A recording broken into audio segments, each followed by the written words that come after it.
Hi everyone. In this lecture we will look at the concept of matrix multiplication. In the last lecture we have seen a few operations on matrices like addition, subtraction and scalar multiplication. Just like that, in this lecture we will see matrix multiplication, which means we want to multiply two matrices with each other. Now in addition and subtraction we had a criteria like we can add or subtract two matrices if their order is equal, but in multiplication the criteria will be different, and we will look like how to multiply matrices. And also it's one of the most important concepts in linear algebra. We will be seeing matrix multiplication in almost every lecture in linear algebra going forward. So yeah, let's start the concept. Firstly, let's look at the criteria. As I told you, for addition and subtraction the criteria was you can add or subtract two matrices if their order is equal, which means the number of rows and columns in both the matrices are exactly same. But for multiplication the criteria is different. For multiplication the criteria is as follows. So if matrix A is of order m cross n, which means matrix A has m rows and n columns. Okay, matrix A has m rows and n columns. Okay, and matrix B is of order n cross p. Matrix B is of order n cross p, which means matrix B has n rows and p columns.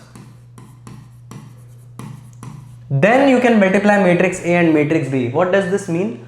Then you can actually compute the product AB, which means A has to be of order, let's say m cross n, then B must be of the order n cross p, which means these two values must be equal. We don't care about this value can be anything, this value can be anything, but these two values must be equal. Then only you can multiply matrix A with matrix B. And also you can only multiply matrix A into matrix B like this. The order matters. Like if B into A, then the order will be changed, the criteria will be changed. I will tell you what it is. Okay, so you can multiply matrix A into matrix B in this order, A into B, if these two values are equal, which means what is this value? This is the number of columns in A. The number of columns in matrix A is actually equal to the number of rows in matrix B. The number of rows in matrix B. You can see this thing. The number of columns in matrix A must be equal to the number of rows in matrix B. Then only you can multiply matrix A with matrix B. When we see the definition, when we see like the formula of multiplication, there we will see the use case. Why is it happening? We will see that. Okay. So if A belongs to real number space m cross n, which means A is of order m cross n and every number is a real number, and B also belongs to real number space and the order is n cross p, which means the number of rows here and the number of columns here are equal, then the product AB exists. We are not telling anything about BA. BA is different, AB is different. The product AB exists and it is of order m cross p, and in that case the multiplication of these two matrices, which is the matrix AB, the multiplication will be of order m cross p, which means this n will go away. These two values have to be equal, and when you do the product this value will go away, which means now the order of AB will become m cross p.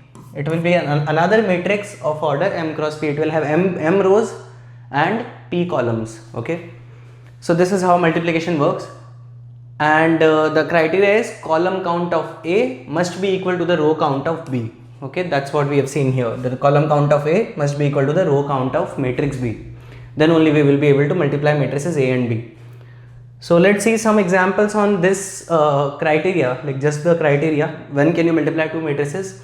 So for which of the following orders of matrices A and B is the product AB possible? Okay, so A is given to be of order 3 cross 2.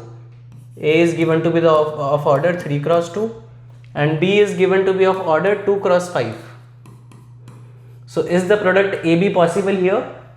So here the number of columns is equal to the number of rows in B, and hence AB is possible.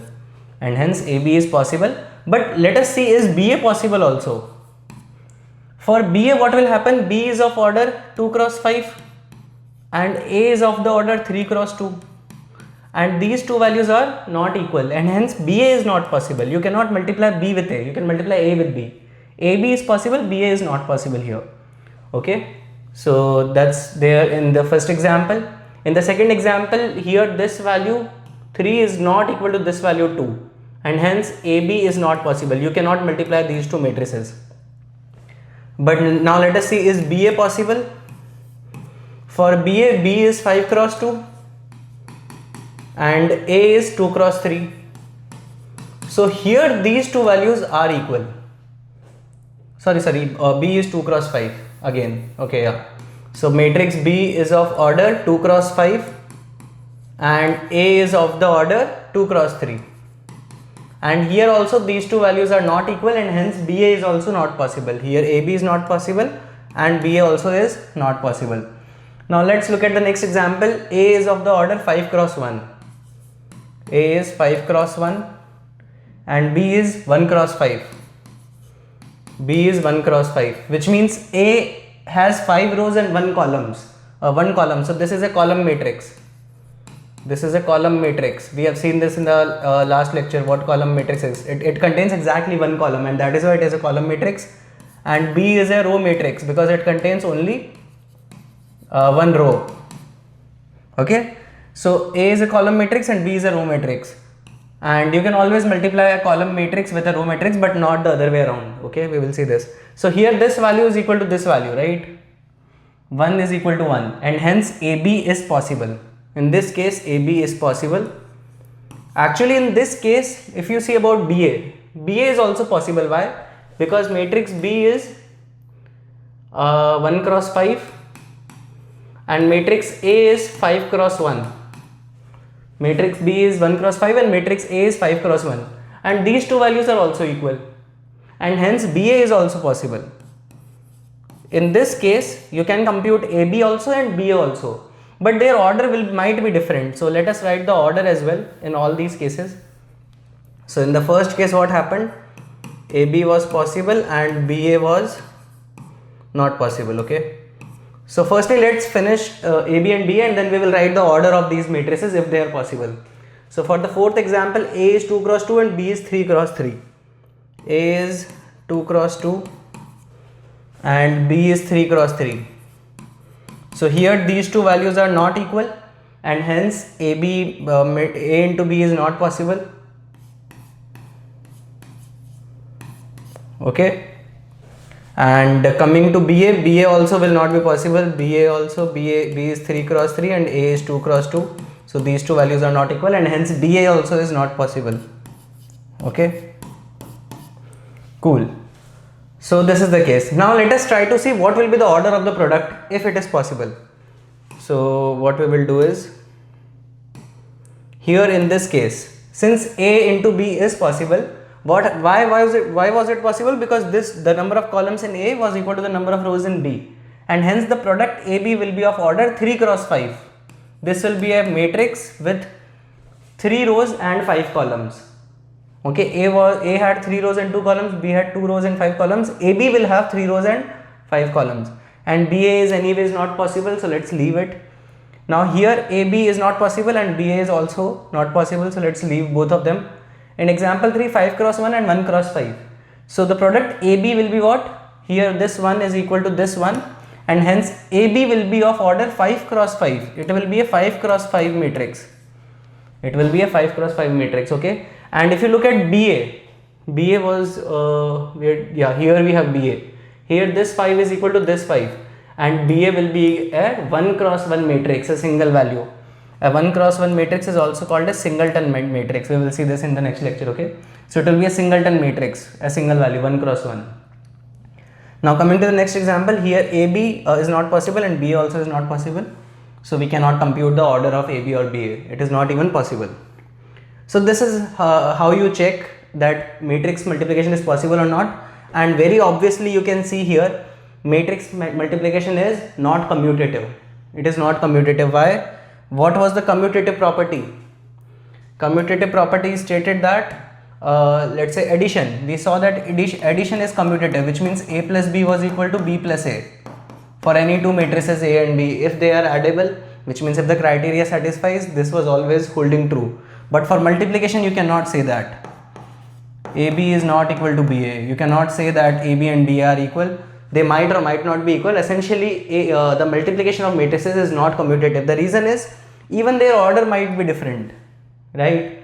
See, two matrices are considered to be equal if firstly they have same number of elements, their order is equal, and every element is also equal, right? Then only two matrices are equal. But here even the order can be different. This matrix will be 5 cross 5, this matrix will be 1 cross 1, and sometimes AB is possible and BA is not even possible, right? And hence matrix multiplication is not commutative in nature. Okay, so this is how multiplication, like the criteria is. Now we will see how exactly we compute this multiplication. Given two matrices A and B which are multipliable, how do we compute their product? Okay, now let's look at the definition of matrix multiplication, which means how do we compute matrix A into matrix B. Okay, so again let's say that the ijth element of matrix A is Aij. Okay, so matrix A is of order m cross n, matrix A is of order m cross n, and the element at ith row and jth column is given by Aij. And matrix B, jkth element is given by Jk. So matrix B is of order n cross p, which means these two values have to be equal. We already know this, then only you can compute the product.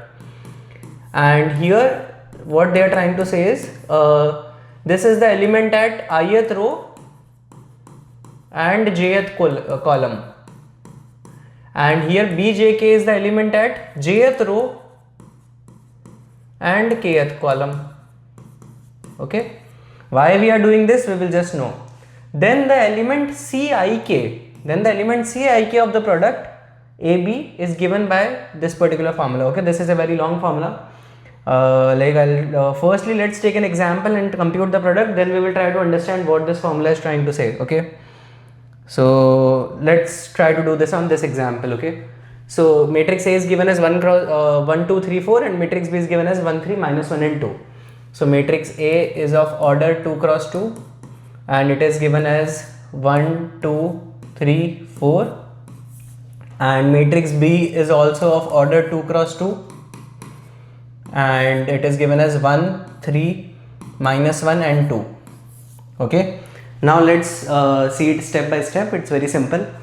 So what we have to do here is, so firstly these two values are equal, which means number of columns in A is equal to the number of rows in B, which means product is possible. Okay, and the final result, which means AB, the final result AB will also be of order 2 cross 2. It will be again of a matrix of size 2 cross 2.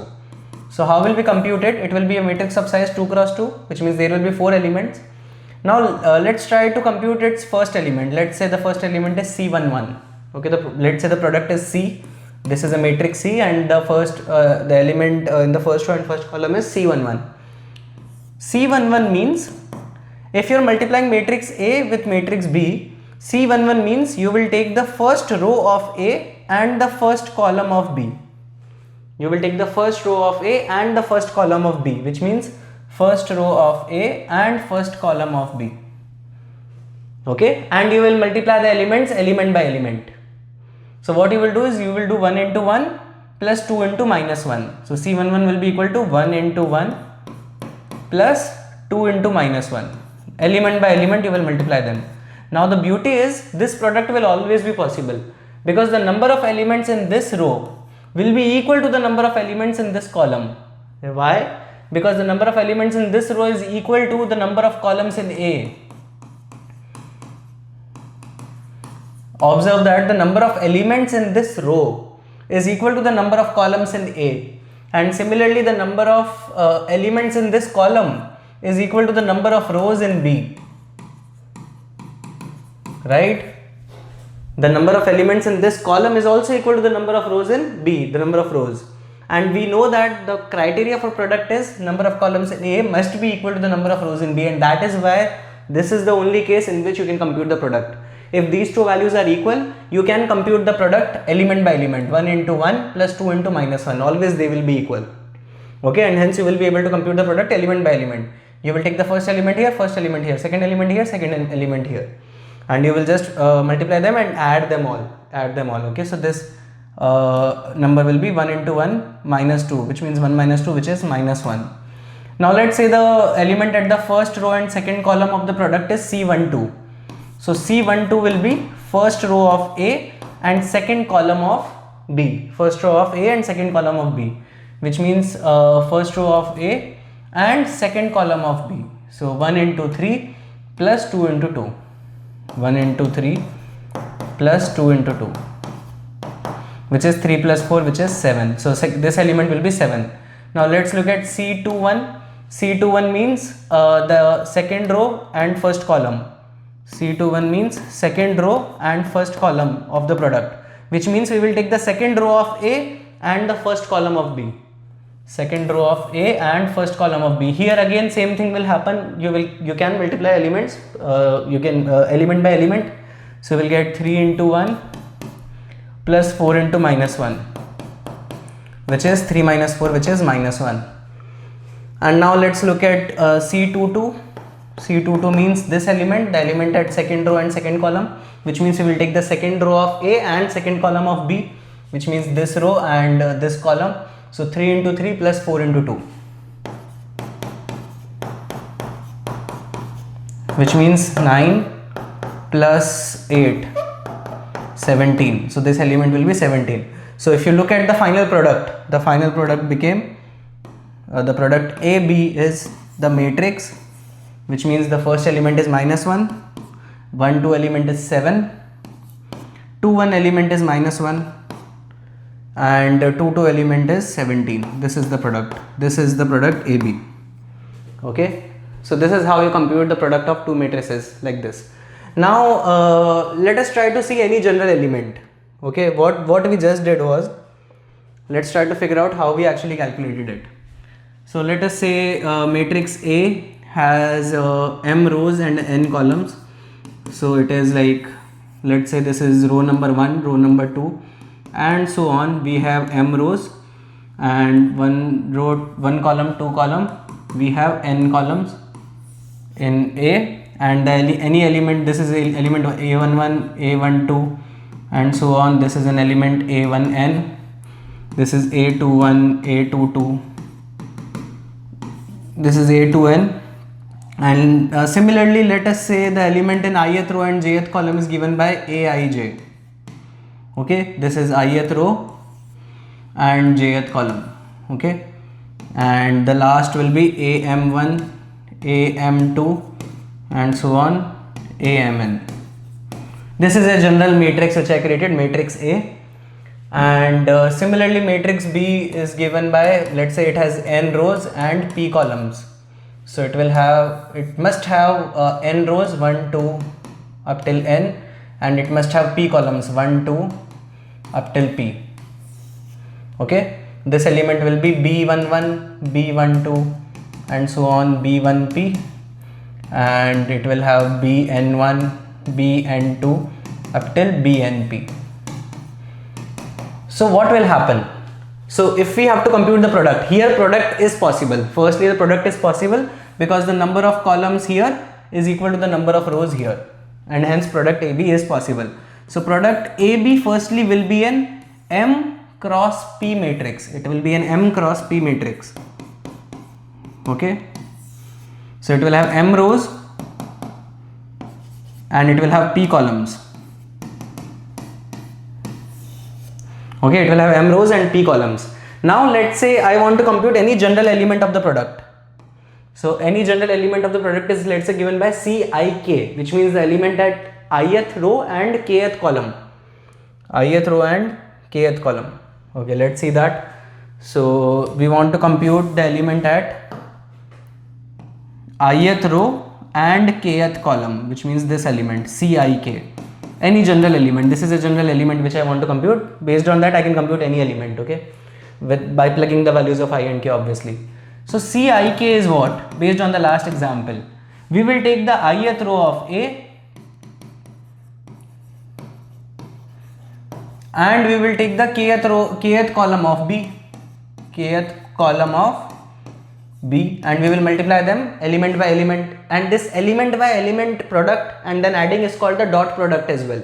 We are essentially computing the dot product of these two vectors. That this concept we will see later. When we will discuss the same concept with vectors, there we will see we are essentially computing the dot product of these two vectors, the dot product of ith row of A and the kth column of B. So the ith row of A is this.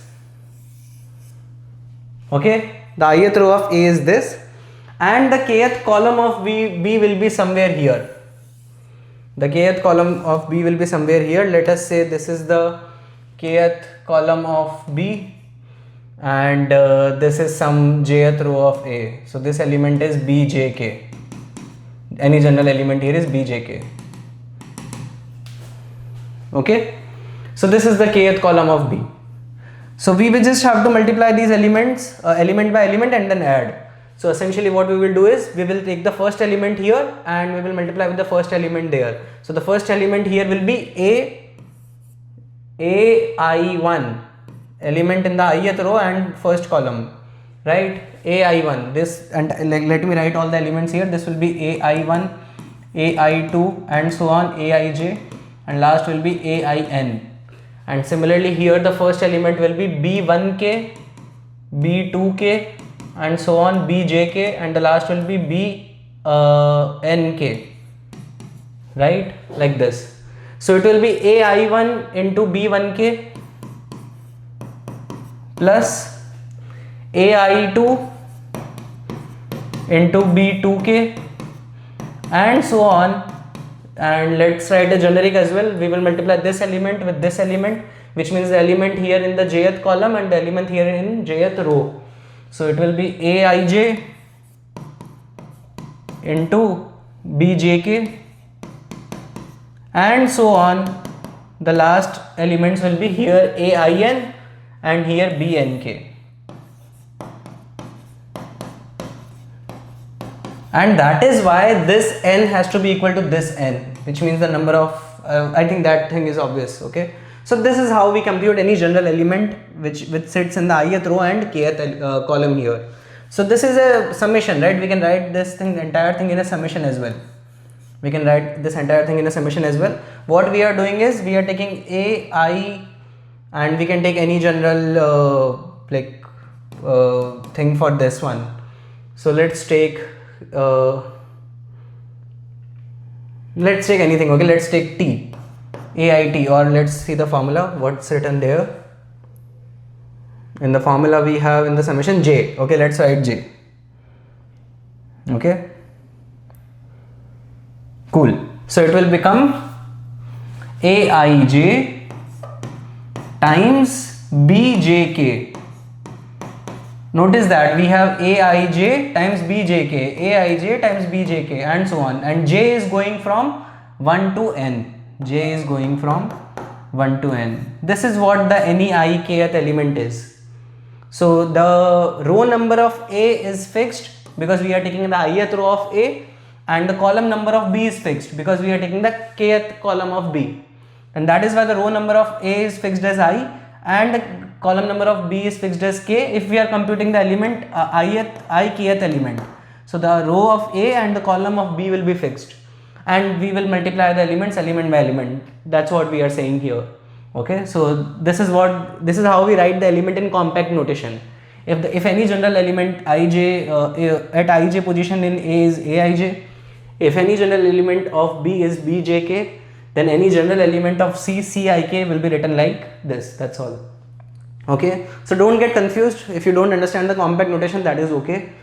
You just have to know how to compute the product. That's all. Okay, we will see more examples, plenty of examples that will tell you how to compute the product. Don't worry about it. Okay, cool. So this is the general formula. This is how you compute the product AB. Essentially what we are doing, we are multiplying a row of A and we are computing the dot product of it with the column of B. So the element Cik is nothing but the dot product of ith row of A. We are computing the dot product of it with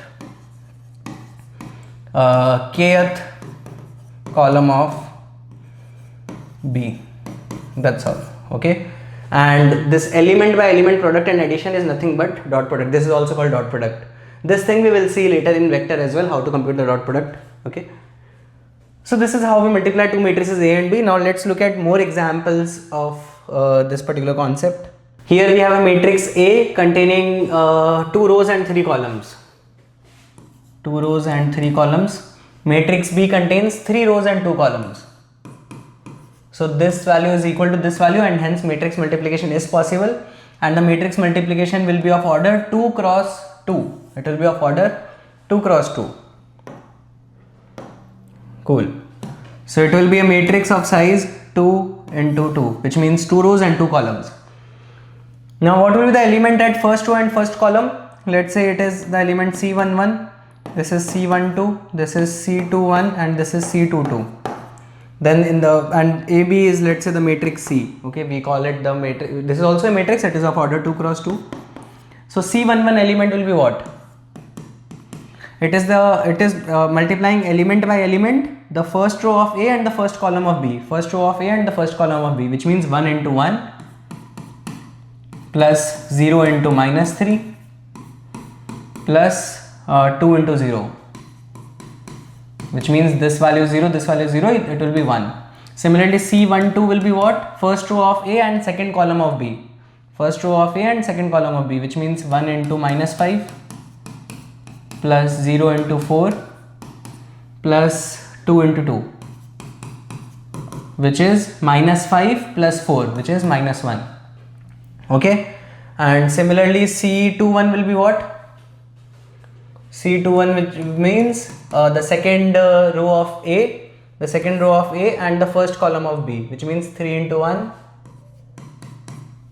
plus 1 into minus 3 plus minus 1 into 0, which means this is 0, this is 3 minus 3, which is 0. Okay, and then you have C22, the element at second row and second column, which means you are multiplying element by element, second row and second column. So 3 into minus 5 plus 1 into 4 plus minus 1 into 2, which means minus 15 plus 4, which is minus 11, minus 2, which is minus 13. So this is how the product will be. So it will be the, like, let me write the elements here.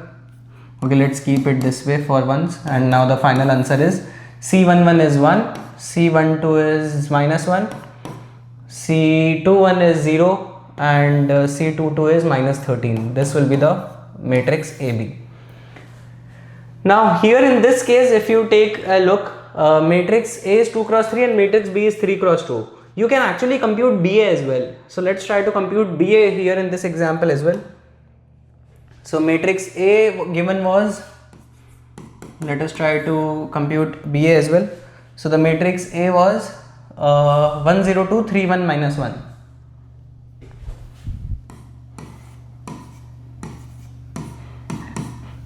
Okay, and matrix B given is 1 minus 5 minus 3 4 and 0 2.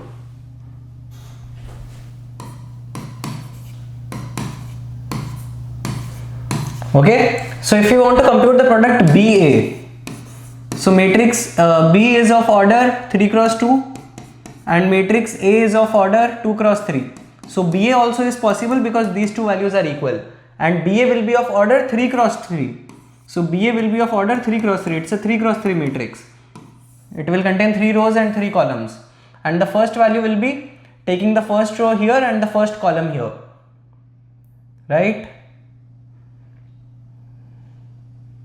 Sorry, BA, I took it the wrong way. We have to take BA. So the first row of B, so here let's say this matrix is D. Let's say this matrix is D. Then this element is D11, D12, D13, and then this is D21, D22, and then D23, then D31, D32, and D33. Okay, it's a 3 cross 3 matrix. And D11 means the first row of B and the first column of A, because we are doing B into A. So first row of B and the first column of A. So if you are having confusion, write B first and then you write A, then it will be more clear. So this is B and you write A here.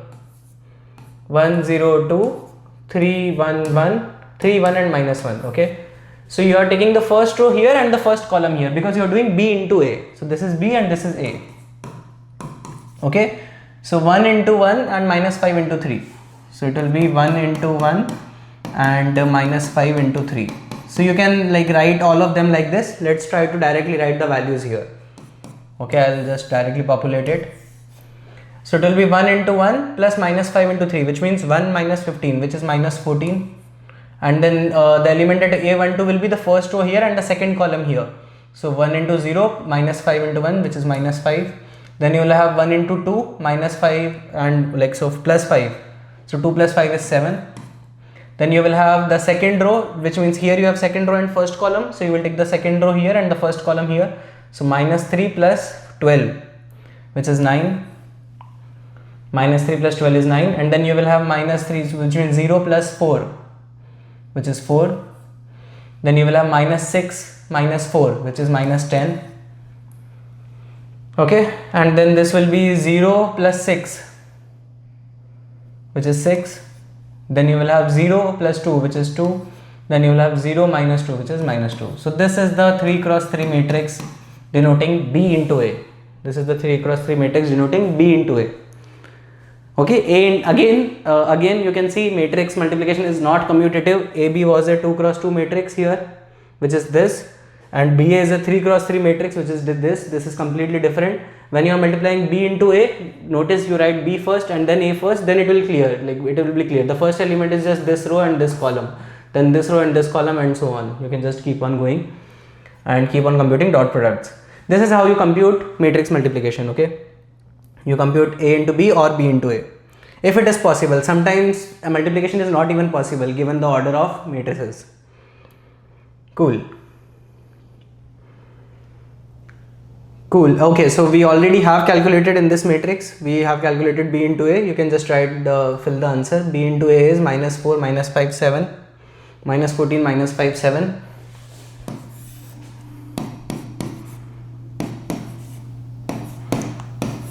Okay, and then we have 9 4 and minus 10, and then we have 6 2 and minus 2. Okay, so we have computed BA as well. Cool. So let's move to the next concept. Now we will move to the properties of matrix multiplication. We have seen lots of properties of matrix addition and subtraction as well. Now we will look at the properties of matrix multiplication. First, very important, it is not commutative. Okay, in general matrix multiplication is not commutative. You cannot say that AB is equal to BA. No, it might be equal also. In some cases AB and BA might be equal as well. What are those cases? We will see later. Okay, like if one of the matrix is identity matrix, then it might be possible. Okay, but in general AB and BA are not equal. You cannot say that matrix multiplication is commutative. AB and BA can be unequal as well. Even one of them is possible and one of them is not even possible. That is also the case. We have seen that. Okay, so matrix multiplication is not commutative. Associativity, matrix multiplication is associative. It is associative. The order doesn't matter how we are multiplying. See, associativity is different concept, commutativity is different concept. Like in associativity, we are saying that when you want to multiply multiple matrices, let's say I want to multiply matrix A into matrix B into matrix C into matrix G. First thing, this product is only possible if the number of columns here is equal to the number of rows here, and then the number of columns here is equal to the number of rows here, and then the number of columns here is equal to the number of rows here. Essentially, this product is only possible if, let's say, A has A rows and B columns, then B must have B rows and C column, let's say.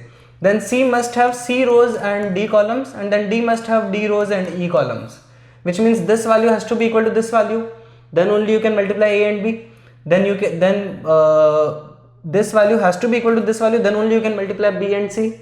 And then this value has to be equal to this value. Then only you can multiply C and D. Right? Then only these products are possible. So they must be of order like this. Then and the final product will be of order A cross E. This entire final product will be of order A cross E. But the thing is, when you're computing this product, you can only multiply 2 matrices at a time, right? You cannot multiply 4 matrices at a time. When you are multiplying them in this order, the order in which you are performing multiplication, that doesn't matter, which means you can actually compute it like this. You can compute AB first, and then you can compute CD, and then you can multiply AB with the CD. Because see, AB will be a matrix of order A cross C. You can see here, it will be of order A cross C, because you are multiplying AB, A cross B and B cross C, so it will be A cross C. Then CD will be of order C cross E. And then when you multiply two matrices of A cross C and C cross E, these two are equal, the final result will be A cross E. Yes, you will get a matrix of size A cross E. And the order doesn't matter. You can firstly compute AB, then you can multiply the matrix C to it, then you can multiply the matrix D to it. That is also possible. So AB, we know that will be of order A cross C, and C is of order C cross D. So this entire product will be of order A cross D, and then D is of order D cross E. So the entire product again will be of order A cross E. And even the multiplication will be same. The same matrix you will get. You multiply AB and then C and then D, then also same matrix you will get. And even you can have, like, let's say you firstly compute BC, the product of matrices B and C. Then you compute, then you multiply it with D. Then you multiply it with A. But see, you cannot write A here. You cannot write A here, which, like, this thing is called pre-multiplication and post-multiplication. You have to pre-multiply A. The sequence must be same. Because the reason is, see, when you are doing BC will be of order B cross D, and D is of order D cross E. So D must come on the right side. D cannot come on the left side. You cannot pre-multiply D. It is not D into BC. It is BC into D. And then when you are multiplying this entire matrix with A has to come first. So the sequence must be same. That's what I am trying to say. Okay. But the order in which you are multiplying, which means wherever you are putting the brackets, that doesn't matter. And this property, like, which means the property by the virtue of which the brackets, the order doesn't matter, is called associativity, which means A into BC is same as AB into C. As long as the sequence is same, the order doesn't matter. This is what is called associativity. Okay. And this entire concept, okay, is very important concept that we see in DSA as well. It has a very important problem associated with it, in which order we should multiply matrices. And this problem is called matrix chain multiplication, that we actually look at it in DSA. It's a dynamic programming problem, in what order we should multiply matrices, because actually everything will give you the correct answer. So in what order we should multiply, so that we compute it in the fastest possible time. Okay, so we see this problem in dynamic programming. Don't worry about it right now. Just know that matrix multiplication is associative. Okay, which means the order in which you are multiplying the matrices doesn't matter. Okay, now let's see a proof of this property. So we have seen that matrix multiplication is associative. What does this mean? We want to just prove that AB times C will be equal to A times PC, which means the order in which you do multiplication doesn't matter. So to do this, let's say A is an A cross B matrix, B is a B cross C matrix, C is a C cross D matrix, and again here also the same thing holds true. Okay, so AB, the product AB will be an A cross C matrix, and the product BC will be a B cross D matrix, and then when you multiply it with A is A cross B, and here the product will be A cross D, and here also the product will be A cross D. Okay, so first thing that we have proved is their dimensions will be same. Okay, their dimensions will be same. Now we want to figure out the elements inside them. So let's firstly do LHS, and let's try to see like what a general element in this particular setup will look like. So AB into C. So AB will be of size A cross C, which means it is a matrix of size A cross C.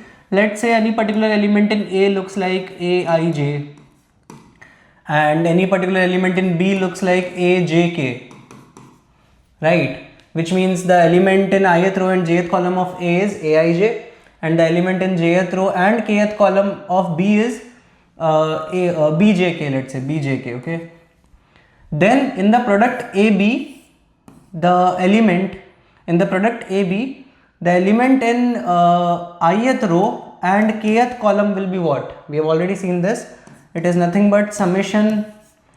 J is equal to 1 to like whatever is the column count B. Okay, J is equal to 1 to B, Aij times Bjk. Okay, this will be the element in ith row and kth column. This will be the element in ith row and kth column. Let's not call it C because C is another matrix. Let's call it P. Okay, Pik. Let's say this product AB is P, matrix P. Okay, so this will be the element in ith row and kth column of the matrix AB. Now we are multiplying it with matrix C. So in the matrix C, let's say the element at whatever. Okay, let's say the element at here we have kth column, right? So let's say that the element is KL. Okay, KL, which means the element in kth row and lth column. So again, now in the entire product, which means AB times C. So I'm just following the original definition that we had. Any general element of the product looks like this. Again, so this is some like advanced summation stuff. If you're not able to understand the proof, it's okay. You can just take an example, like take some matrices A, B and C and see the product, it will work out. But only those who are able to understand, like follow me through the entire proof. So let's see the proof. Okay, so this Pik is the ith row and kth column element of the product AB. Now we are multiplying this particular matrix with the matrix C, and in the matrix C I am telling that the element at kth row and lth column is CKL. Then in the entire product, which means the entire product ABC in this way, the final element, let's call it Q. The element in ith row and lth column will be summation. Okay, summation of K is equal to 1 to C. Okay, because C is the element that is common in both, like C is the count which is common in both. This is A cross C matrix and this is C cross D. So K equal to 1 to C, and we are taking the element Pik, which is Pik is this entire element. So we will take this entire element, summation J is equal to 1 to B Aij times Bjk, and we will multiply it with the element of the C, like which is CKL. Okay, so this will be the summation. Okay, so this is the element in ith row and lth column in the entire product if we do it this way. Okay, so this is the element. Now let's try to figure out the same element in this way. So what will happen in here we are doing matrix multiplication B into C first. So this is what we are doing, A times BC. So we are firstly calculating the matrix multiplication of BC first. Now B here is a B cross C matrix and C here is a C cross D matrix, and let's say the like general element of B looks like, so B is Bjk and the general element of C looks like CKL. Okay, so then what will happen, we can say that any general element of the product BC will look like P at, I'm again using P and Q, let's say. So here P is BC. Okay, here the matrix P was AB and here the matrix Q was AB times C. Based on this I have written everything, and here what we will do, here we will say that the matrix BC is P and A times BC is Q. So based on this, let's try to calculate the general element of the matrices P and Q. So for matrix P, the element at jth row and lth column will be summation K is equal to 1 to C Bjk times CKL, right? Which means we are taking the jth row of B and the lth row of jth row of B and the lth column of C, right? Same thing that we did here. Now this is the element in the product BC. In the product BC, this is the matrix P. Now we want to calculate A times P. Here P is a B cross D matrix and A is again A cross B matrix. A is an A cross B matrix. Okay, and the general element of P, which is the element at jth row and lth column, looks like this particular thing. And for A we already know it is just Aij. Okay.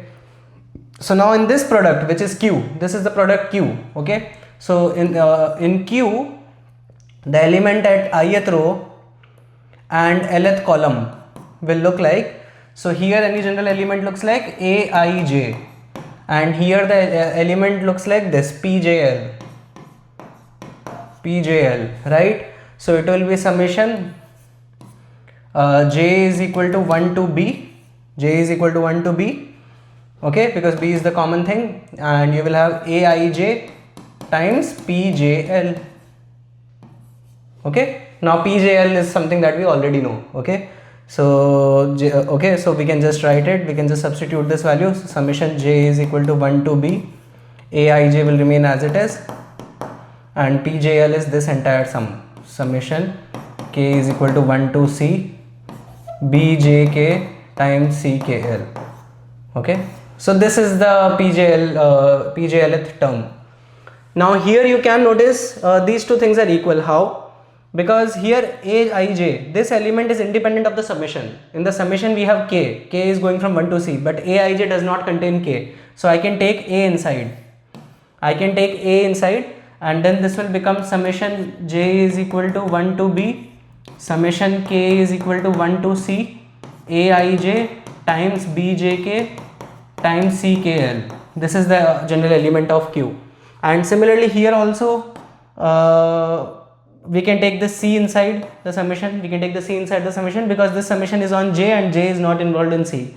So we can take it inside, and this will become summation k is equal to 1 to c, summation j is equal to 1 to b, Aij times bjk times ckl. Now if you notice, both the summation contains the same summations and the same values, so it doesn't matter in which order you are summing it up. You can swap the summation sign as well, okay. You can swap the summation sign as well. Here both the terms are exactly same, just the summation sign is swapped. It doesn't matter which you are summing first, okay. You will be actually summing up exactly the same terms. Here also you will be summing up exactly the same terms, here also you will be summing up exactly the same terms, just the order is different, okay. But a plus b is equal to b plus a, and hence you can swap the summation, and both these terms will be same, okay. So this is the proof that matrix multiplication is indeed associative. AB times C is equal to A times BC, which means it doesn't matter in which order you are multiplying, and same can be extended to 4, 5, 6 and so on, like any number of matrices, and hence even for 4 matrices this thing will hold true, okay. It doesn't matter in which order we are multiplying, the final result will be same. So this is the first property of matrix multiplication. Matrix multiplication is associative. Okay, now let's look at the next property of matrix multiplication. So matrix multiplication is distributive over addition. So matrix multiplication is associative, we have already seen that, and it is also distributive, which means you can distribute it over addition. So if you are multiplying, let's say a times b plus c, then you can distribute the multiplication over addition, which means you can write it as ab plus ac. Right, you can distribute the multiplication inside the bracket, and same thing goes the other way around as well. You can write a plus b times c as ac plus bc. So you can like distribute it both ways, from the left side or from the right side, it doesn't matter. So essentially you can distribute multiplication over addition. So we can prove any one of them, and other one you can do it on your own. So let's try to prove the first one. A times b plus c is equal to ab plus ac, okay. Again, always order matters. See, matrix multiplication is not commutative, so order will matter. So if I write a times b plus c, then if a is on the left side, a must be on the left side. So it must be ab plus ac. You cannot write ba plus ca like that. If a is on the left side, a will remain on the left side. Otherwise, because of the criteria, right? Multiplication criteria. The reason is, here let's say a is of size m cross n, the dimension is m cross n, and b must be of size n cross p, because this value must match, otherwise this multiplication won't be possible, and c also must be of size n cross p, because for this addition to happen, the addition criteria is what? Both the matrices must have same dimension, so both of these must have n cross p, and then the addition will also have the dimension of n cross p. Then only this multiplication can happen, because this like the number of columns here, rows here must match the number of columns here, then only multiplication can happen. and then the final multiplication will have order m cross p. And same thing will happen here. A is of size m cross n, b is of size n cross p, and A is of size m cross n, C is of size n cross p. Then this product will be of size m cross p, and you are adding it with another product, like this product will also be of size m cross p, and then you are then adding these two matrices. This can be added with this, and the final result will also be m cross p, which is same in both. Okay, and that is why the direction matters. Like if A is coming on the left, then A will be coming on left, and same like the other way around. The formula was if you have A plus B times C. So here C is post multiplication, it is written on right side. Then C in the final formula, C will be on right side only, it will be AC plus BC, like that. Okay, so always remember that.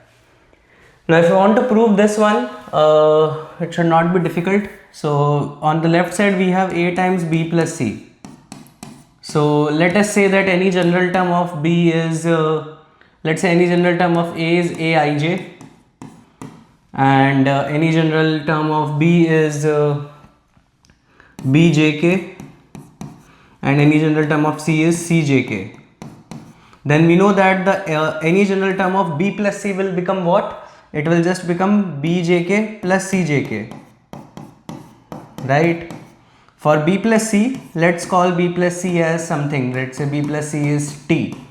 Then essentially Tjk, which means the jth row and kth column value of the matrix T will be what? It will be Bjk plus Cjk, right?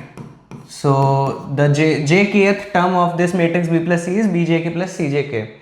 And now we are multiplying this one, this matrix T with matrix A. So we are doing A times T, and the general term in A is Aij, and the general term in T is Tjk. And if you want to multiply these two matrices, A is of order, let's say whatever order, let's say A is of order m cross n, and T is of order n cross p. We have already seen that, which means B and C both are of order n cross p. Then to do this product, let's say the final product is P, then any general term of P will be what? Any general term of P, let's say Pik, which means in the ith row and kth column of P, what will be the element? In the ith row and pth column, we will take the ith row of A and kth column of T. Ith row of A and kth column of T, which means we will do summation j is equal to 1 to n, because n is the common term. Summation j is equal to 1 to n Aij times Tjk. Essentially we are taking the kth column of T and the ith row of A. So this will be the any general term in left hand side. Okay, this will be the general term in left hand side. Now let's try to compute it in right hand side. Right hand side is AB plus AC. AB plus AC. General term of A is Aij, general term of B is Bjk, and general term of A is Aij, general term of C is Cjk. Now the general term in AB, let's say AB is a matrix T1, so, or let's call it T only, T. So the general term of T will be Tik, and the product AC is, let's say, the matrix U, and the general term here is Uik. Then we know that Tik will be what? We will take the ith row of A and kth column of B. So it will be summation j is equal to 1 to, the size is m cross n, n cross p. Similarly here is also m cross n, n cross p. So it will be summation j is equal to 1 to n Aij times Bjk. And similarly the ikth term of U will be what? Ikth term of U will be summation j is equal to 1 to n, it will be Aij times Cjk. Okay, and now you are summing up this matrix with this matrix, which means you are trying to take the sum of matrix T and matrix U. Matrix T and matrix U both are of size m cross p, so you can add them, and you just have to add them element by element, and the ikth element here is this and the ikth element here is this. So in the sum, in the final sum, let's say the sum is called the matrix P. Let's say the sum is called the matrix P. So ikth term in the matrix P, final matrix P will be what? It will be this element plus this element. So it will be summation j is equal to 1 to n aij times bjk plus summation j is equal to 1 to n aij times cjk. Okay, so you can club both of these terms because there are equal number of terms. When j is equal to 1, this will become ai1 into b1k, and this will become ai1 into c1k, and this term will also be there and this term will also be there. We are adding them both.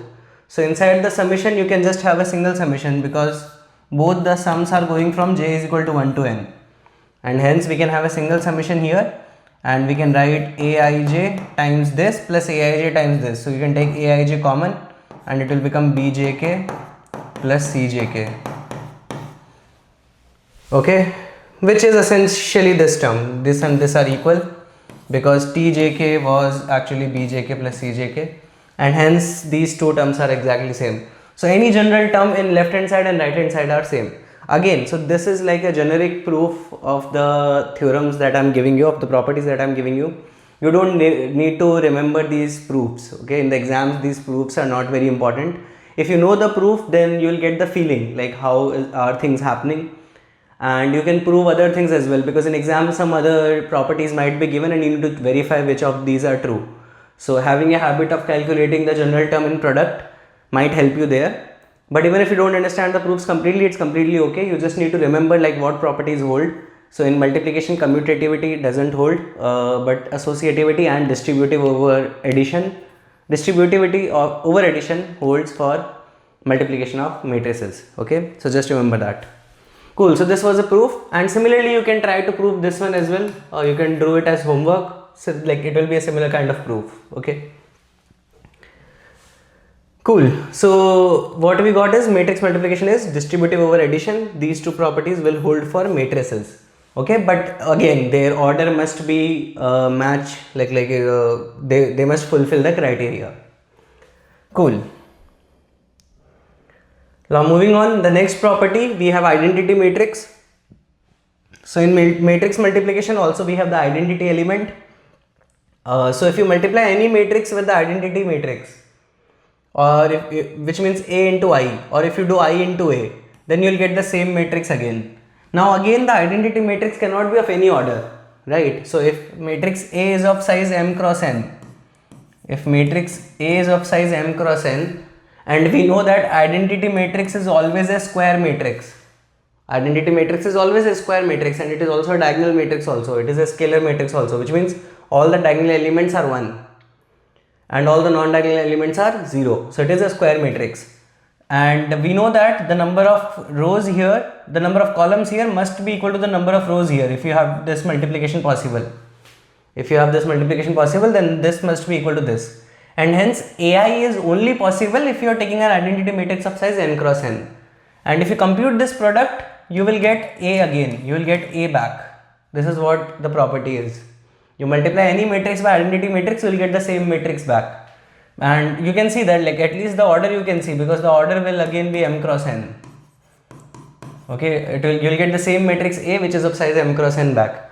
And similarly, if you are computing I into A, and if A is of size m cross n, then now this I will be different from this I. This identity matrix will be different from this identity matrix. This identity matrix must be of size m cross m for this multiplication to be possible. Right? For this multiplication to be possible, this identity matrix must be of size m cross m. Right? Because this value has to be equal to this value, then only multiplication is possible. So both of these identity matrix are different for multiplication to be possible. But the property is, even if you do I into A and if the multiplication is possible, then you will get the same matrix A again back. Which means it doesn't matter where you are multiplying the identity matrix, post multiplication or pre multiplication, you will get the same matrix back, and this is called the identity property of identity matrix. It is a multiplicative identity of any matrix. You can multiply it with any matrix, you will get the same matrix back. Now why is it happening? So let's try to see it. So let us say you are doing A into I. Okay, A is an m cross n matrix and I is an n cross n matrix. Any general term in A looks like Aij. and any general term I we already know. How does I look? It will look like this: 1 0 0 0 1 0 and then so on 0 0 0 1, right? It is an n cross n matrix like this, looking like this. Okay, it will have n rows and n columns.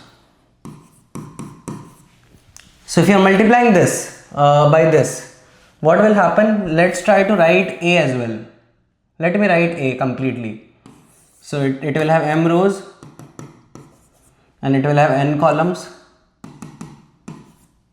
So this element will be A11, A12, A1n, then you will have A21, A22, A2n and so on. Here you will have AM1, AM2 and so on up till AMN. Okay, this is what matrix A will be, and this is what the matrix I is. Now the product will be what? So if this is m cross n, this is n cross n, the product will again be m cross n. The product will again be m cross n, m and n. Now here if you take any general element, okay, so let's try to see that. Let's try to calculate. Let's say the product is p.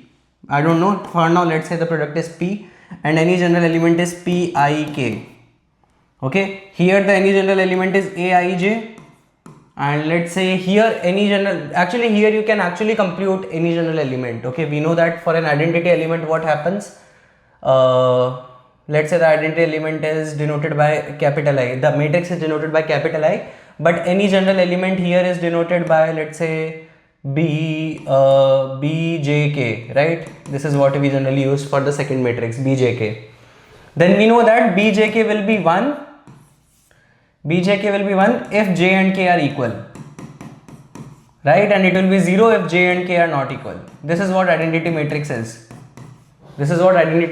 Right? Because if the element is a diagonal element, and what is the property of diagonal element? The row number and column number are equal for a diagonal element. Here it is 1 comma 1, here it is 2 comma 2, and here it is n comma n. Row and column number are equal, which means if j and k are equal, the element in identity matrix is 1, otherwise it is 0. So what will be any general element in this product P? We know that we can directly write it.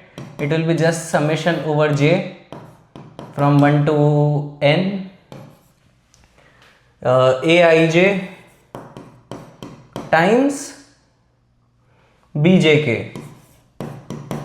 So if I write it completely, it will be something like ai1 times b1k plus ai2 times b2k and so on.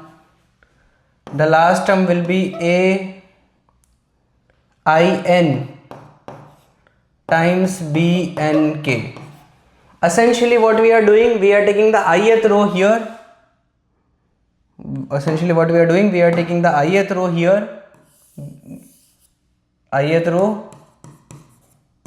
And we are taking the kth column here.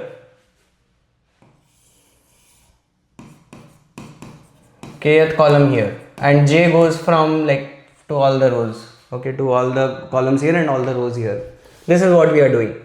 And here we know that exactly one of the values will be 1. There will be lot of zeros. Exactly one of the values will be 1. And which value will be 1? If it is the kth column, then it must be kth row as well. Because it is an identity matrix. And the only value which is 1 in any row or any column is the row number or the column number. That particular value is 1. So in the kth row, you will have a 1. And all other rows you will have zeros. So here also what will happen? Only the element in the kth column that will be activated. So whatever is the element in the kth column, it will be aik. Only that element will be taken as it is. Rest all will be multiplied by zeros. So this element will be multiplied by 0. The next element will be multiplied by 0. Only the element aik will be multiplied by 1. Rest all will be multiplied by 0. And hence aik will remain as it is in pik. Pik will be equal to aik only. And that is why this entire matrix will be a copy of this matrix. Think of it, right? See, this line will be multiplied by this, this row will be multiplied with this column. So only a11 will remain. Similarly, this will become A11, this will become A12, and so on. This will become A1n. Essentially, this entire matrix will become matrix A only. Okay, it will not it will not change.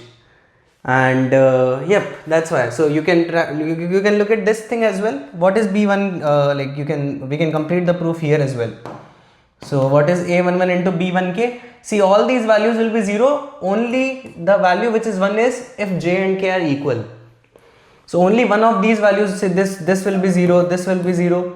Only one of the values will be 1, which is aii times aik, when essentially this j becomes k, when j becomes k, right? So aik times bkk, because this value will become 1 and this will remain, so it will just be aik, and hence pik will be equal to aik, which means the matrix P is nothing but the matrix A, right?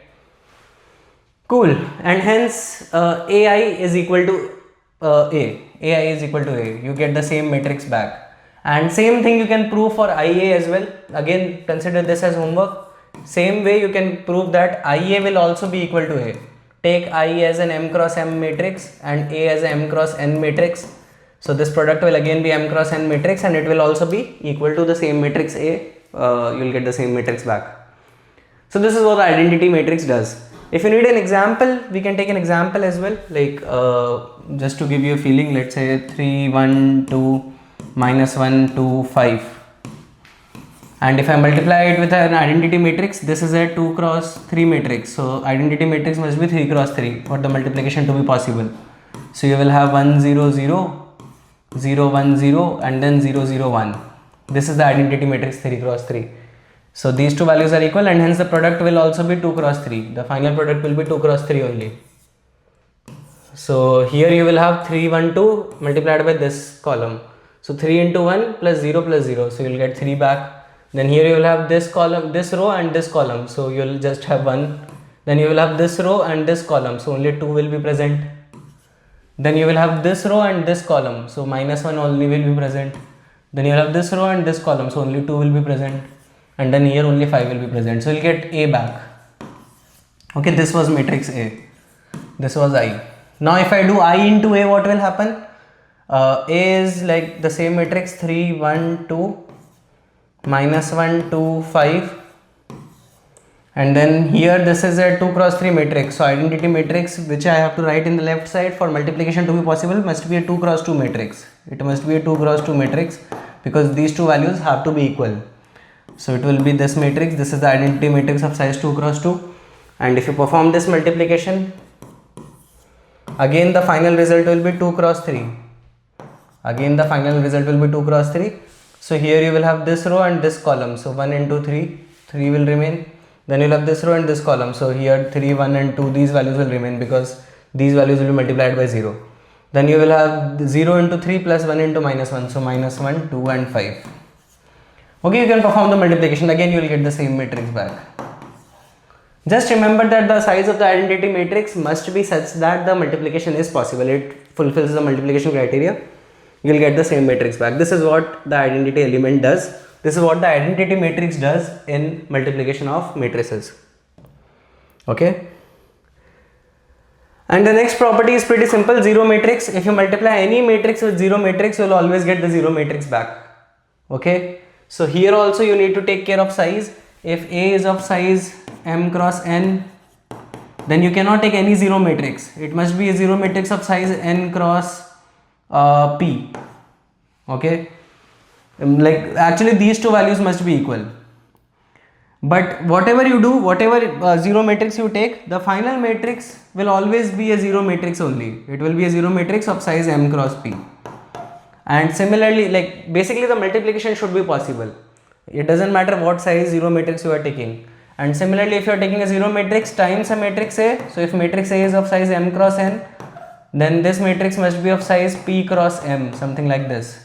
Okay, P cross M, because these two values must be equal. And then the result will again be a zero matrix of size P cross N, like that. Okay, so this thing is very easy to prove because all elements of zero matrix are 0. and when you do multiplication, any general term will become 0 only, right? In any general term in this product will become 0 only. Like even if you take the summation, it is like multiplying this entire row by the entire column. The entire column will be 0, and in this case entire row will be 0, so every value will come out to be 0 at the end. You can prove it very easily on your own. So this is the zero matrix property. If you multiply any matrix by zero matrix, you will get zero matrix. It doesn't matter in which side you are multiplying. And for identity matrix, you will get the same matrix back. So these were some of the properties of matrix multiplication. Okay, now let's look at the next property of matrix multiplication, scalar multiplication. So when you are trying to multiply two matrices and then you try to multiply another scalar with that, there the order where you are multiplying the scalar doesn't matter. That's what this property says, which means k times ab will be equal to ka times b will be equal to a times kb. It doesn't matter where you are multiplying the scalar. Okay, you can multiply it after multiplying the matrices, or you can multiply the scalar with any of the matrices first. You can multiply it with a and then multiply the matrix b, or you can multiply the scalar with matrix b and then multiply the matrix a. Only you have to multiply it once to any of the matrices, to matrix a or matrix b, or you can multiply at the end with the product as well. In any case, you will get the same output. Remember that here k is a scalar, k is not a matrix. You cannot write it for a matrix. You cannot say that if k is a matrix, then KAB will be equal to AKB like that. You cannot do that, right? Because it is not commutative. So here k is not a matrix, here k is a scalar, it's a single value. So we already know how singular singular scalar multiplication works. Every value is multiplied by that scalar. So if you want to prove this, again it should be a simple proof. For AB, let's say A is of size m cross n and B is of size n cross p and k is a scalar, then the product will be of size m cross p, and even if you multiply it with a scalar, the final result will be of size m cross p only, because every value will be multiplied by k, that's all. Now any general term of A is Aij, any general term of B is Bjk, then any general term of AB will be P, let's say Pik, will be equal to summation j is equal to 1 to n then Aij times Bjk, essentially taking the ith row of A and the kth column of B, ith row of A and the kth column of B. And now we are doing a scalar multiplication with this product. We are doing a scalar multiplication with k. Okay, with the inside, like if we are doing AB first, if we are doing this multiplication and then multiplying this matrix with the scalar k, what will happen? Essentially this particular matrix P, now it will become k times P, which means every term is multiplied with the scalar k. So any general term in this matrix will be k times this thing, k times Pik, which is k times this thing. Okay, so this will be any general term in the multiplication, in the final multiplication. Okay, any general term. Now if you do it this way, firstly if you do k times a, so any general term in ka will just become k times aij, we already know that, and any general term in b is anyways bjk. So any general term in this product, like this matrix times this matrix, will become summation j is equal to 1 to n k times aij times bjk. Now this k is independent of, this k is different from this k. Okay, this k is index and this k is the scalar, or the scalar multiplication. Now this k is independent of j, it doesn't care about j, so this k can come out and these two things are essentially equal. And even when you do this, the same thing will happen. Any general term in kb will be k times bjk, and any general term in a is aij. So the final product, any general term will be summation j is equal to 1 to n aij times k times bjk. Okay, so this k is independent, it can come out of the product, and here also, like all these three are same. Any general term in all these three products is exactly same. So this property also holds true. Okay, so when you're multiplying a matrix product with a scalar, it doesn't matter where you are multiplying it, the final result will always be same. Cool. Now let us look at power of a matrix. So these were all properties of matrix multiplication. Now we will look at what power of a matrix is. Very easy concept. if you have a matrix A, you can define the matrix A square as A into A.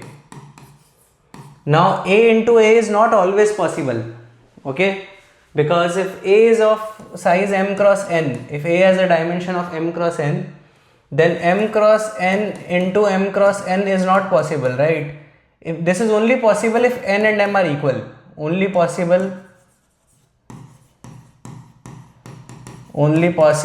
if m is equal to n, okay, if m and n are equal, which means that if m and n are equal, which means it is a square matrix. So you can calculate the square of a matrix only if the matrix is a square matrix. Okay, beautiful statement. You can calculate the square of a matrix only if the matrix is a square matrix itself. Okay, it must be a square matrix, then only you can calculate its square, otherwise you cannot. You cannot calculate the square of a rectangular matrix, right? If the matrix is rectangular, which means if m is not equal to n, if these two values are not equal, then you cannot calculate a square. So you can calculate the square of only square matrices. And same way you can calculate cube also, like if it is a square matrix, a into a will be, let's say a is n cross n and a is also n cross n, then their product will also be n cross n, and then you can also multiply a again, it is also n cross n, and then the final answer will also remain n cross n. So it doesn't matter, you can multiply a any number of times and the final result will remain n cross n only. Okay, it will be of the same size.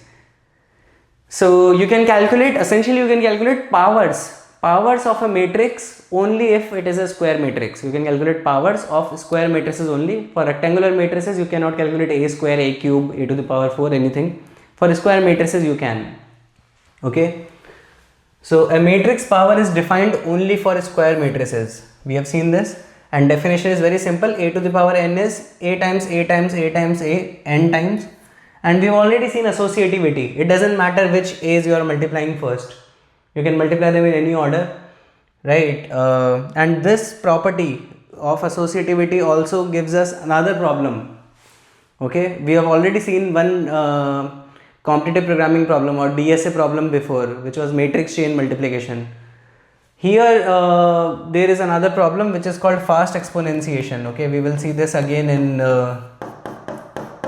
DSA and competitive programming. We see this, the fast exponentiation, the property that you can actually multiply them in any order, and we will see that what is the fastest way in which we can calculate a to the power n. Okay, there, and that thing can be extrapolated to matrices as well. Okay, don't worry about it right now, that is a DSA problem. Okay, cool.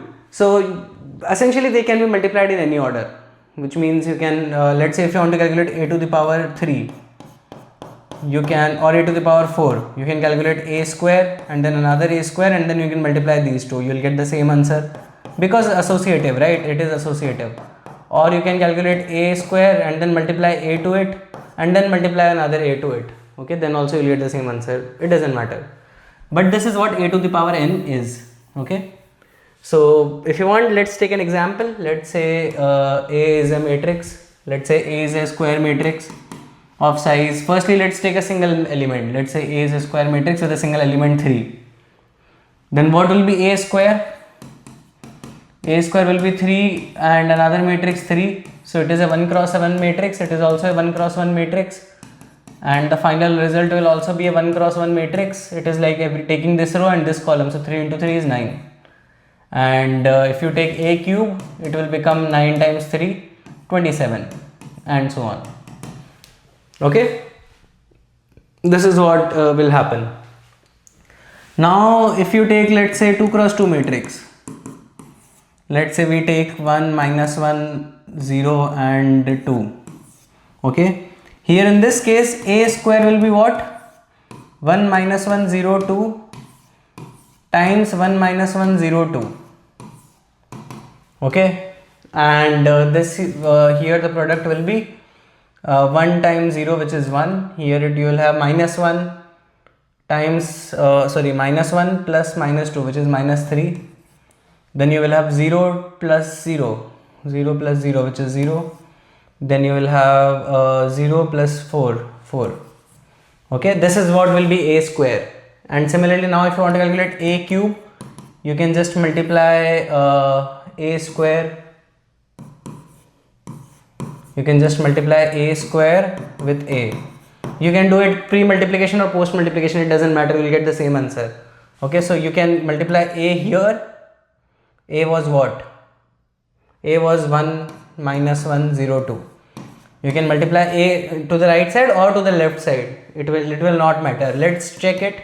So if I multiply on the right side, you will get 1 plus 0, 1. Then you will have minus 1 minus 6. Then you will have minus 1 minus 6, which is minus 7. Then you will have 0 plus 0, which is 0. Then you will have 0 plus 8, 8. Okay, even if you had calculated a times a square, even if you have calculated a times a square, you would have gotten 1 minus 1, 0, 2 times 1 minus 3, 0, 4. Okay, now I am calculating a times a square. So this matrix will be 1 plus 0, 1, then minus 3 minus 4 minus 7, then you have 0 and 0, 0, and then 0 and 8, 8. So here also you are getting the same matrix, right? The hypothesis checks out. You multiply it in any order, you will get the same answer. This is what a cube is. Now if you want to calculate a to the power 4, there are multiple ways to do this. You can calculate a times a cube, or you can calculate a cube times a, or you can calculate a square times a square also. All these three should give you the same answer. You can again check it out. So if you calculate a square times a square, let's say, so a square times, let me do it using a different color. Let's say we are calculating a to the power 4 using green color. So a square times a square will give you what?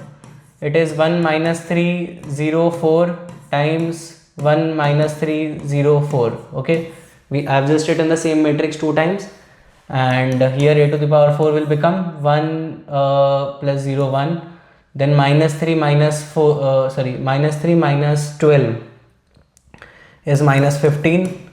Then we have 0 plus 0, 0, and then we have 0 plus 16, 16. Okay, this is what is a to the power 4 according to a square into a square. Now if I do something else, let's say if I do a times a cube. If I do a times a cube, so a is what?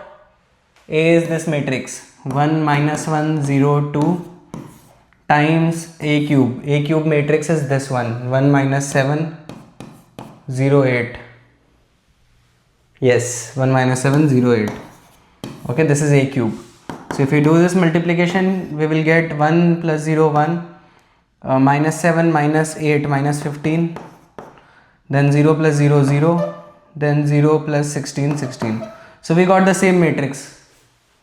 We got the same matrix. It doesn't matter which way we are calculating. Associative property actually checks out, right? You can do it in any order, you will get the same answer. And you can actually do this as well, a cube times a, or like any possible order, you will get the same answer. This is how you calculate powers of a matrix. Okay, you can use any of them.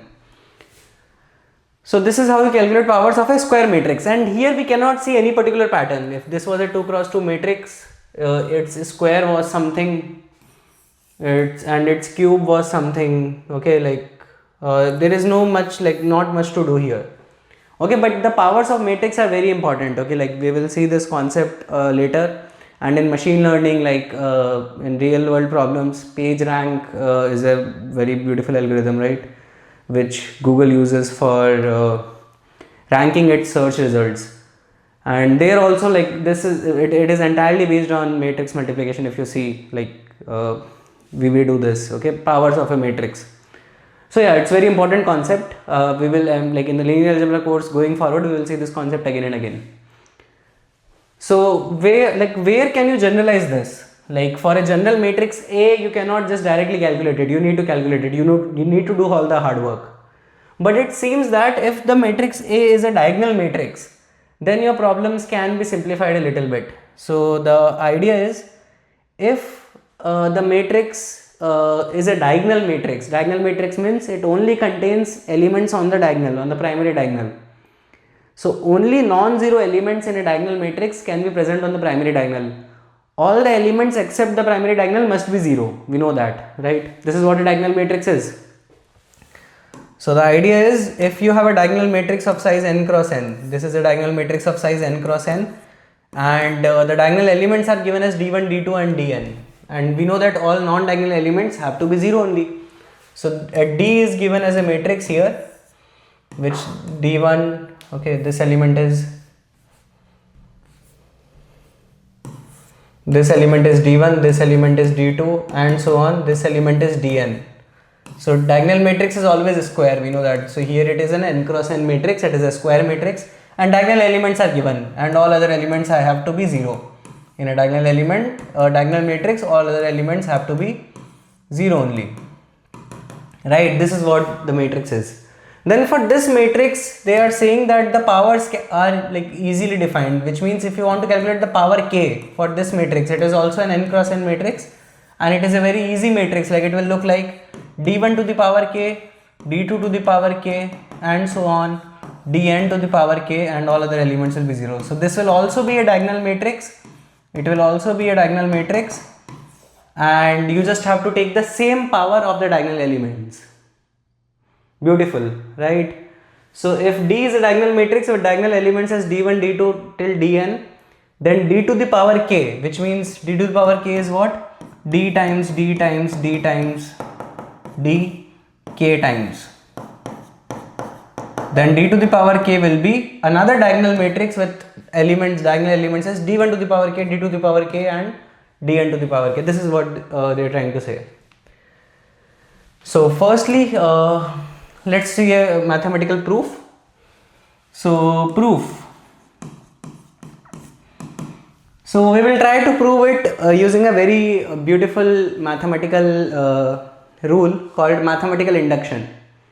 Mathematical induction says that if you want to prove it, prove a particular theorem that it will hold true forever, then you just prove the base case and you just prove that if the theorem is true for k, it will be true for k plus 1 as well, which means it is like it's based on the principle of domino effect, right? What is the domino effect? If you just stack dominoes one after the other, and if you just push the first one, you cannot stop it, it will just keep on going, right? The same concept applies in mathematical induction as well.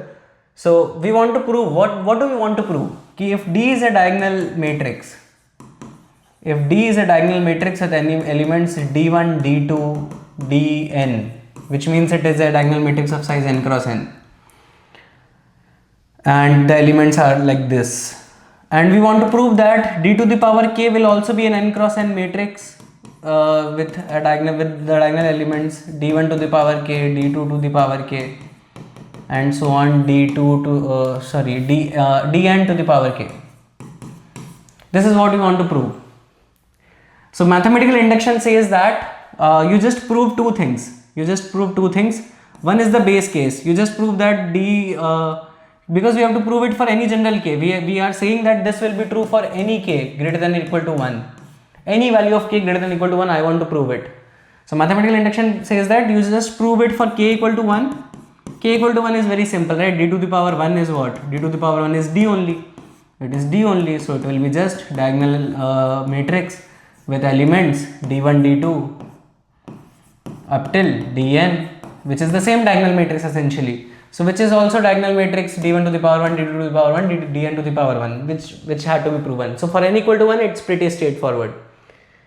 Now you prove another thing. The another thing is you assume that this particular theorem is true for k. You assume that this particular theorem is true for k equal to k. Okay, you just assume that for k equal to k this holds.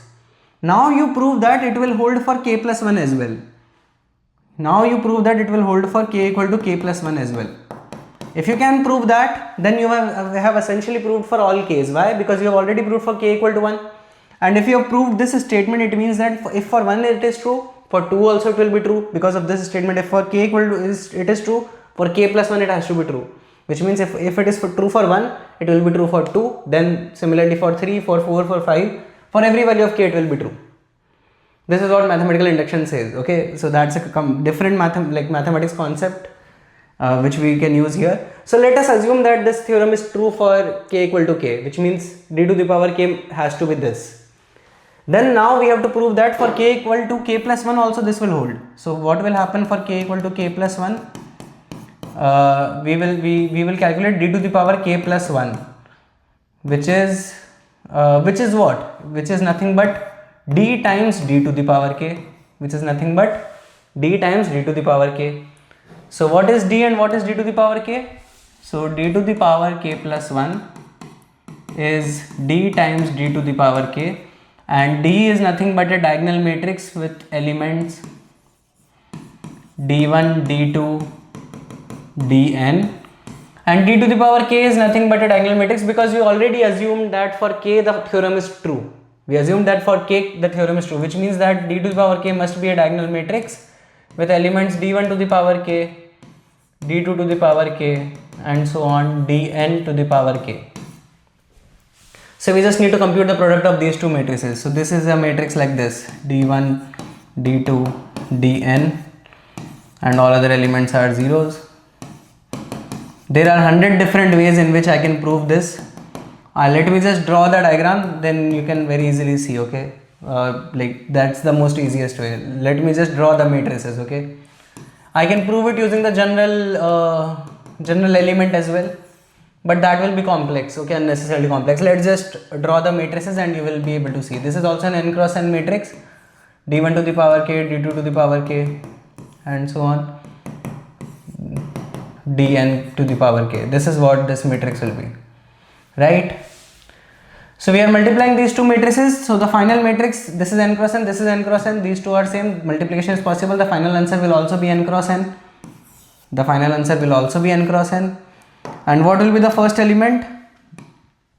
You take the first row here and you take the first column here. So it will be just d1 into d1 to the power k, which is d1 to the power k plus 1. d1 to the power k plus 1. And the second element, first row and second column. So first row and second column will not have any matches because this value will be multiplied with 0 and this value will be multiplied with 0 here, and all others are anyway 0. So this will become 0, and hence all these will become 0 in the similar way because this row is getting multiplied by all these columns. Now for second row, what will happen? Firstly you will multiply the second row with the first column. So again here you will have 0 into this and then 0 into this, and then like all will be zeros. And then the second value, when you are multiplying the second row with the second column, now here you will have 0 into 0 plus d2 times d2 to the power k, because these two values are matching. So here you will have d2 to the power k plus 1 because you are having d2 times d2 to the power k, which is d2 to the power k plus 1, and so on. Here you will have zeros, and similarly you can go all the way ahead, and at the end you will have dn to the power k plus 1. So if you assume that the theorem is true for k equal to k, we proved that the theorem is true for k equal to k plus 1 because this is nothing but the diagonal matrix with elements d1 to the power k plus 1, d2 to the power k plus 1, and so on, dn to the power k plus 1, which is what we wanted. For k equal to k plus 1, this is what we wanted, and hence this theorem holds, okay? So the theorem will hold because of mathematical induction. See, I am giving you exact detailed mathematical proofs again for everything just for feeling, because I like it this way. I like to teach this way, like for you to have proofs of every theorem that we discuss in class, okay? But again, it's your choice to I'd suggest you like go through the proofs at least once, and knowing the proofs will help you in exam as well, okay? Because if something else comes up, you can solve it then, okay? So cool, this was a property of powers of a diagonal matrix. You can compute it directly. Now let's look at a few examples on the same. Before coming to example, we have a general real world example where are generally matrix multiplications used. So matrix multiplication is most generally used in computer graphics. So we will again see this concept, okay? So in linear algebra itself, in linear algebra we will see a concept of transformation matrix, okay? It will come in module 2 or module 3. So if I want to transform a particular vector into some other space, okay, if I want to rotate a matrix, or if I want to rotate a particular vector or translate it, or if I want to scale it, essentially if I want to do any sort of transformation can be rotation, translation, scaling, which means like different types of transformations can be possible on a vector. then these transformations happen via matrix multiplication. We will have a transformation matrix and we multiply it to the original matrix, and then we get the transformed matrix back. Okay, so and the same concept, like, because in robotic arms, if you see, like, if you have a robotic arm, it can like rotate on different axis of rotations. Here this is an axis, this is a, okay, and this is another axis. These are the points at which it can rotate. Here also you can have some freedom, degrees of freedom. These are called degrees of freedom, and at every such point you can have some rotation, translation, transformations. And it's a standard computer graphics problem to like calculate the all possible points at which this robotic arm can reach.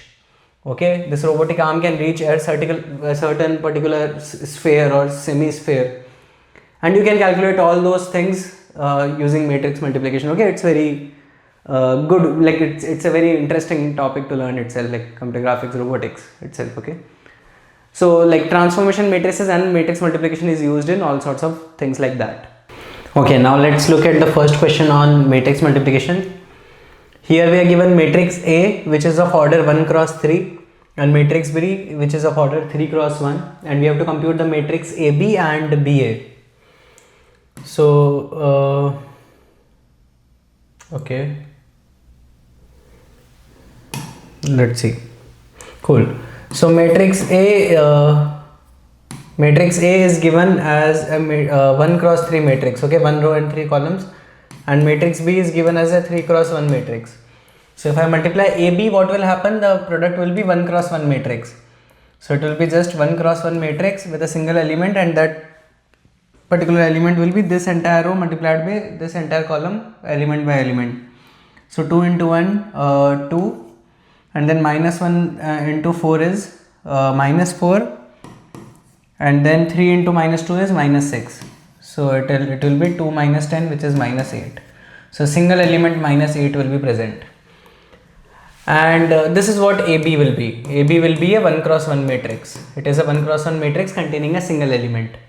Now if you have to compute BA, BA will be what? BA will be a 3 cross 3 matrix, because B is 3 cross 1 and A is 1 cross 3. So B is essentially this matrix 1, 4, minus 2, and A is 2, minus 1, 3. Okay, so the product will be like this, multiplication is possible, and the product will be a 3 cross 3 matrix. So the final product BA will be a 3 cross 3 matrix with the first element is 1 into 2, which is 2, then you will have 1 into minus 1, which is minus 1, then you will have 1 into 3, which is 3, then you will have 4 into 2, which is 8, then 4 into minus 1, which is minus 4, then 4 into 3, which is 12, then you will have minus 2 into 2, which is minus 4, then minus 2 into minus 1, which is 2, and then minus 2 into 3, which is minus 6. So this will be the matrix BA, okay, and this will be the matrix AB. Cool. So this is how you compute the given matrices in this problem. Now let's move to the next problem. True or false? You just have to say that these statements are true or false. First is matrix multiplication is commutative. We have seen this multiple times. Matrix multiplication is not commutative. It is associative, it is distributive, but it is not commutative. Matrix addition and subtraction are commutative, but for multiplication you cannot say it is commutative because AB is not equal to BA. Then you have, if A is 2 cross 3 matrix and B is a 3 cross 2 matrix, then AB will be a 2 cross 2 matrix. So here this 3 is matching with this 3, and hence product is possible, and the product will be a 2 cross 2 matrix, which is correct. So this is a correct statement. This will be true. Okay. Then we have A plus B is equal to B plus A for all matrices of same order. So if matrices A and B are of same order, then A plus B will be equal to B plus A for all matrices. This is correct. If A and B are of same order, then A plus B and B plus A will be same. So which means for addition we have commutativity. For addition we have commutativity, but for multiplication you cannot say they are commutative. Okay, for addition they are commutative. Okay, next is ABA will be equal to BAB if A and B are square matrices of same order. So if A and B are square matrices of same order, then ABA and BAB are possible, which means the multiplication is possible, because if ABA, if you have 2 cross 2, 2 cross 2, 2 cross 2, the final product will be 2 cross 2, and similarly BAB will also be the same. But here, are they equal? Are they equal? No. How can we say they are equal? Here we have A 2 times, here we have B 2 times. There is no relation, there is no way like these two matrices can be equal. Like there can be some matrices examples in which they are equal, but in general they cannot be, right? Here we have AB and then we are multiplying A. Here we have AB and we are multiplying B. Okay, so they are different. So this is not correct, this is false. Okay, so this is what the answers for these questions are. Now let's move on to the next question. Next we are given a diagonal matrix. We are given D as a diagonal matrix, 4 and 5, and these two values are 0. So it is a diagonal matrix. And we just have to calculate the sum of all elements of 2D whole square. You have to compute the sum of all elements of 2D whole square. So 2D whole square will be nothing but 2D times 2D.